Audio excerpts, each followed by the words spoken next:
Chloroform के रासायनिक गुण में थर्ड अभिक्रिया जो होगी हमारी, वो थर्ड अभिक्रिया होगी किसके साथ? नाइट्रिक अम्ल के साथ। नाइट्रिक अम्ल के साथ। नाइट्रिक अम्ल जो होता है हमारा, वो क्या होता है? HNO3 होता है। HNO3 को हम लिख सकते हैं HONO2। तो जब हम क्लोरोफॉर्म की अभिक्रिया नाइट्रिक अम्ल के साथ कराते हैं, तो नाइट्रिक अम्ल के साथ अभिक्रिया कराने पर हमको क्लोरोपिक्रिन की प्राप्ति होती है। क्लोरोपिक्रिन जो होता है हमारा, वो एक विषैला द्रव होता है जिसका उपयोग रासायनिक हथियार के रूप में किया जाता है। जैसे ये हमारा क्लोरोफॉर्म हो गया, इसको हम लिख सकते हैं CH,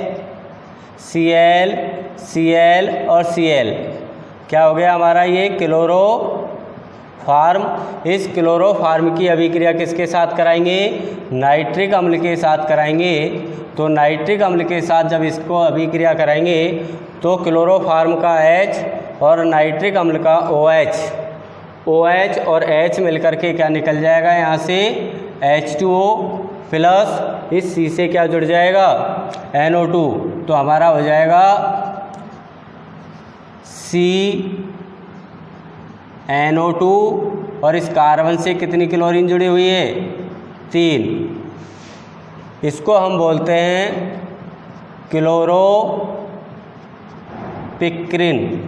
क्या नाम है इसका? क्लोरोपिक्रिन है, जिसका उपयोग किया जाता है कीटनाशक और रासायनिक हथियार के रूप में। जो हमारे रासायनिक हथियार बनाए जाते हैं उसमें क्लोरोपिक्रिन का उपयोग किया जाता है। तो इस प्रकार तीसरी ये महत्वपूर्ण अभिक्रिया आती है क्लोरोफॉर्म की नाइट्रिक अम्ल के साथ। तो क्वेश्चन बनता है, जब हम क्लोरोफॉर्म की अभिक्रिया नाइट्रिक अम्ल के साथ कराते हैं तो क्या प्राप्त होता है? क्लोरोपिक्रिन। आपसे क्लोरोपिक्रिन की संरचना पूछी जा सकती है। तो क्लोरोपिक्रिन की संरचना क्या हो जाएगी? CCl3NO2। और क्लोरोपिक्रिन का यदि उपयोग पूछे तो इसका उपयोग हो जाता है कीटनाशक व रासायनिक हथियार बनाने में इसका उपयोग किया जाता है। इसके बाद अगली जो अभिक्रिया आती है वो आती है हमारी सिल्वर चूर्ण के साथ। सिल्वर मतलब हो गया आपका Ag चूर्ण के साथ। तो जब हम क्लोरोफॉर्म को किसके साथ गर्म करते हैं? सिल्वर चूर्ण के साथ गर्म करते हैं। तो सिल्वर चूर्ण के साथ गर्म करने पर हमको एथाइन प्राप्त होती है। जैसे देखिए CHCl3 और इसको हम सिल्वर चूर्ण के साथ गर्म करेंगे तो क्लोरोफॉर्म के कितने मोल आएंगे? 3। दूसरा क्लोरोफॉर्म हमने लिख दिया CCl3CH या CHCl3, 6 मोल Ag के। जब हम इसको गर्म करेंगे तो यहाँ से 3 क्लोरीन Ag और 3 क्लोरीन इसकी क्या निकल गया हमारा? 6 AgCl। देखो इस क्लोरोफॉर्म से 3 क्लोरीन, इस क्लोरोफॉर्म से 3 क्लोरीन, 6 क्लोरीन और 6 सिल्वर, क्या निकल जाएगा हमारा? 6 AgCl। अब क्या बचा हमारे पास? CH और CH। तो CH त्रिबंध CH अर्थात एथाइन हमें प्राप्त होता है। तो देखो ये भी महत्वपूर्ण अभिक्रिया है। इसमें क्वेश्चन पूछा जाता है कि क्या होता है जब क्लोरोफॉर्म को हम सिल्वर चूर्ण के साथ गर्म करते हैं। तो जब सिल्वर चूर्ण के साथ गर्म करते हैं तो हमें क्या प्राप्त होता है? एथाइन प्राप्त होता है, जिसे हम एसीटिलीन भी कहते हैं। इसी का दूसरा नाम क्या है? एसीटिलीन। तो अगली जो चौथी अभिक्रिया है वो हमारी कौन सी है? क्लोरोफॉर्म की अभिक्रिया सिल्वर चूर्ण के साथ। तो जब सिल्वर चूर्ण के साथ कराएंगे तो क्या प्राप्त होगा? एथाइन हमें प्राप्त होगा। अगली जो इसमें महत्वपूर्ण अभिक्रिया आती है वो आती है हमारी कार्बल एमीन अभिक्रिया। देखो कार्बिल एमीन जो अभिक्रिया है वो कार्बिल एमीन अभिक्रिया कौन देता है, तो इसमें हमको याद रखना है प्राथमिक एमीन जो होती है वो इस अभिक्रिया को देते हैं। तो अगली जो अभिक्रिया आती है उस अभिक्रिया का नाम है कार्बिल एमीन अभिक्रिया। ये हमारी एक महत्वपूर्ण अभिक्रिया है। अब इसमें हमें कौन कौन से बिंदु याद रखने हैं। नंबर 1 बिंदु तो ये है कि ये जो अभिक्रिया है वो अभिक्रिया कौन देते हैं, वो अभिक्रिया देते हैं प्राथमिक एमीन। किसके साथ अभिक्रिया होती है, ये प्राथमिक एमीन के साथ अभिक्रिया होती है। और कौन होता है इसमें क्लोरोफार्म और पोटेशियम हाइड्रोक्साइड KOH। तो जब हम क्लोरोफार्म की अभिक्रिया प्राथमिक एमीन और KOH के साथ कराते हैं तो हमको एल्किल आइसोसाइनाइड प्राप्त होता है। एल्किल आइसोसाइनाइड जो होता है उसको हम क्या बोलते हैं, इसमें जो उत्पाद बनता है वो उत्पाद क्या बनता है, एल्किल आइसोसाइनाइड, जिसको हम कार्बिल एमीन भी कहते हैं। इसलिए ये अभिक्रिया कौन सी कहलाती है, हमारी कार्बिल एमीन अभिक्रिया कहलाती है। जैसे फॉर एग्जांपल देखिए RNH2, ये हमने कोई प्राथमिक एमीन ले ली, इसकी अभिक्रिया किसके साथ कराएंगे, क्लोरोफार्म और KOH। तो देखिए यहाँ पर 3 क्लोरीन है, KOH के कितने मोल आएंगे, 3। अब यहाँ से RN और ये C, तो यहाँ पर हमको प्राप्त हो जाएगा एल्किल आइसोसाइनाइड। अब इसके बाद देखो ये 3 पोटेशियम और 3 क्लोरीन मिलकर के क्या निकल जाएगा, 3KCl प्लस। अब क्या बचा हमारे पास, 2 हाइड्रोजन यहाँ बची, 1 हाइड्रोजन यहाँ बची, 3 और 3 हाइड्रोजन यहाँ बची।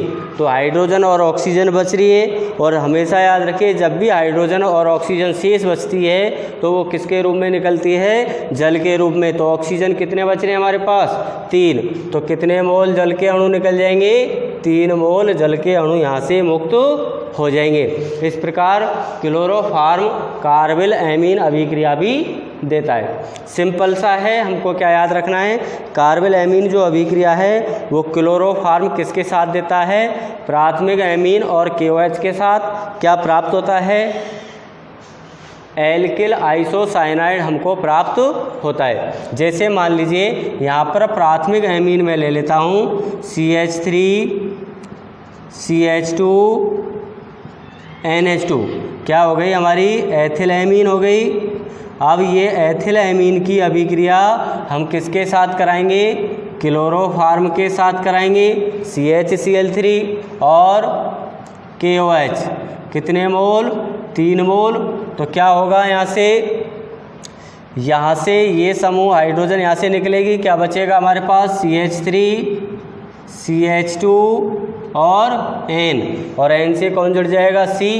तो ये आइसोसाइनाइड में परिवर्तित हो जाएगा। इसके बाद 3 पोटेशियम और 3 KCl मिलकर के क्या निकल जाएगा, 3KCl।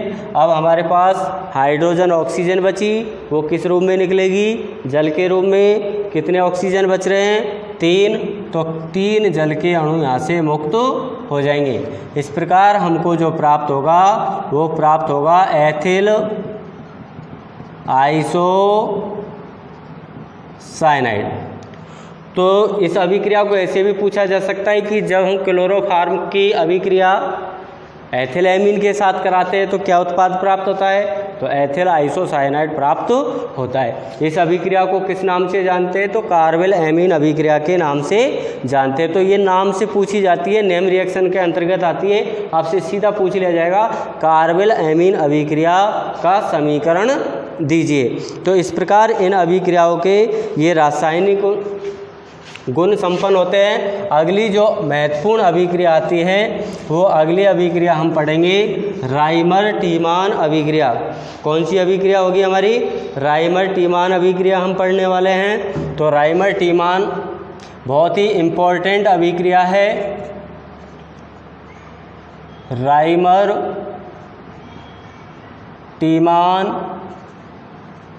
अभिक्रिया अक्सर बोर्ड एग्जाम के अंतर्गत ये अभिक्रिया पूछी जाती है। तो नंबर एक बात देखिए, ये अभिक्रिया कौन देता है? तो ये अभिक्रिया देता है फिनॉल। इसलिए जब हम अगली यूनिट का अध्ययन करेंगे फिनॉल वाली का, तो उसमें भी इस अभिक्रिया को अध्ययन करेंगे। तो फिनॉल की अभिक्रिया किसके साथ कराएंगे? क्लोरोफार्म के साथ अभिक्रिया कराएंगे। तो फिनॉल की जब क्लोरोफार्म के साथ अभिक्रिया हम कराएंगे, किसके साथ? KOH के साथ, तो हमको जो उत्पाद प्राप्त होता है उसे हम कहते हैं सैलिसैल्डिहाइड। देखो राइमर टीमान अभिक्रिया हम आगे भी पढ़ने वाले हैं। राइमर टीमान अभिक्रिया हमारे एक तो क्लोरोफार्म देता है और इसके साथ साथ कार्बन टेट्रा क्लोराइड भी ये अभिक्रिया देता है। वही फिनॉल की क्लोरोफार्म के साथ KOH के साथ अभिक्रिया कराएंगे तो भी राइमर टीमान अभिक्रिया होगी, और फिनॉल की अभिक्रिया CCl4 और KOH के साथ कराएंगे तो भी हमारी कौन सी अभिक्रिया होगी? राइमर टीमान अभिक्रिया होगी। सिंपल सी अभिक्रिया है। हमने क्या लिया? फिनॉल। इस फिनॉल की अभिक्रिया किसके साथ? क्लोरोफार्म के साथ CHCl3 और KOH। तो देखिए क्या होगा इसमें, यहाँ से ऑर्थो या पैरा स्थिति पर, इसलिए दो उत्पाद यहाँ पर हमको प्राप्त होते हैं। OH ऑर्थो स्थिति पर कौन सा समूह आ जाएगा? CHO। या फिर हमारा CHO समूह कौन सी स्थिति पर आएगा? पैरा स्थिति पर। तो ये हमारा CHO हो गया। अब देखो यहाँ ऑर्थो या पैरा से जुड़ेगा तो एक हाइड्रोजन यहाँ से निकलेगी, 3 पोटेशियम और 3 क्लोरीन मिलकर के क्या निकल जाएगा? 3KCl। इसके बाद देखिए एक ऑक्सीजन तो काम यहाँ आ गई, ऑक्सीजन कितनी बची? 2। तो ऑक्सीजन और हाइड्रोजन जब बचती है तो क्या निकलता है? जल। इसलिए 2 मोल किसके निकल जाएंगे? यहाँ से जल के निकल जाएंगे। इस प्रकार यहाँ पर ऑर्थो हाइड्रोक्सी बेंजल्डिहाइड या पैरा हाइड्रोक्सी बेंजल्डिहाइड प्राप्त होता है, जिसे हम सैलिसैल्डिहाइड भी कहते हैं। तो बहुत ही महत्वपूर्ण अभिक्रिया है जिसे हमको याद रखना है। कौन सी अभिक्रिया है? राइमर टीमान अभिक्रिया है। राइमर टीमान अभिक्रिया आप आगे भी पढ़ने वाले हो नेक्स्ट चैप्टर फिनॉल में, और इसमें भी अभी जब हम कार्बन टेट्राक्लोराइड पढ़ेंगे तब भी राइमर टीमान अभिक्रिया को पढ़ेंगे। तो सिंपल सा याद रखना है, राइमर टीमान अभिक्रिया कौन देता है? फिनॉल।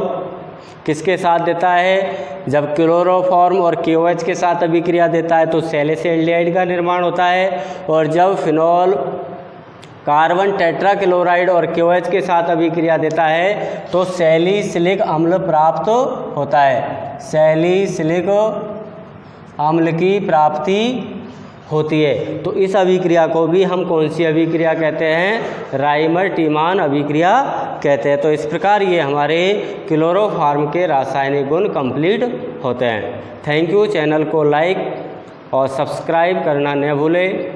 Thank you.